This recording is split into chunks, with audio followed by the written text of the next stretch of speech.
Ryan, hindi ka pumasok kapon. Tapos kaya hindi ka na nagsasalita. Okay ka lang ba? Napansin namin may bumabago sa'yo.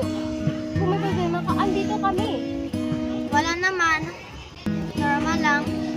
Kulo lang sa bahay. Sanay na rin. Gulo sa bahay? Ryan, hindi mo kaya mag-isa yan. Tama, pamilya tayo dito. Lalo na kami pamilya mo sa labas ng bahay. Ayoko lang umuwi.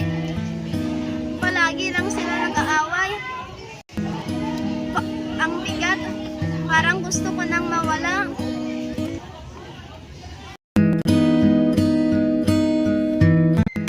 Tama na, Josh! Pagod na ako! Pati pagkain na lang ay pagkakait mo pa? Hindi ito ang buhay na pinangako mo sa akin. At ikaw, lagi ka na lang may sinasabi? Alam mo bang ako ang nagpapakahirap sa labas? Ako na lang ang inaasa ng lahat. Pero hindi ng pera ang kailangan ng pamilya.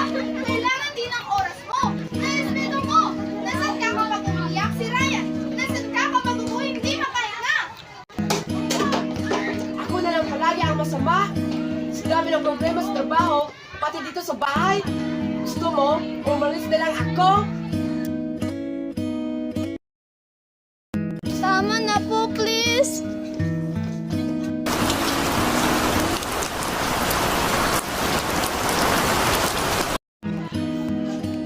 Wala na akong tanan. Ang tanan na dati kong takbuhan. Kinakatakutan ko na. Go. Sobrang sakit nun. Pero gusto ko lang malaman mo, hindi yan ang taksan. Oh bro, kahit anong magulo, may pag-asa pa rin. Pamilya lang ang kailangan mo, nandito kami. Alam mo, Ryan, hindi lahat ng problema ay solusyonan agad. Ang mahalaga, nandito pa rin. Lumalaban ka pa rin. At hindi mo yan kailangan gawin mag-isa. Hindi ko alam na may ganito pa rin. Yung tahimik na yakap. Hindi galing sa pamilya. Ramdam yung pagmamahal. Minsan, hindi sagot ang salita. Minsan, presensya na ng kaibigan sapat na. Tama. At kung kailangan mo ng mas, huwag kang mahiyang humingi. Wala kang utang dito. Pamilya tayo. Tandaan mo, Ryan, hindi perfecto ang pamilya. Pero pwede magsimula muli.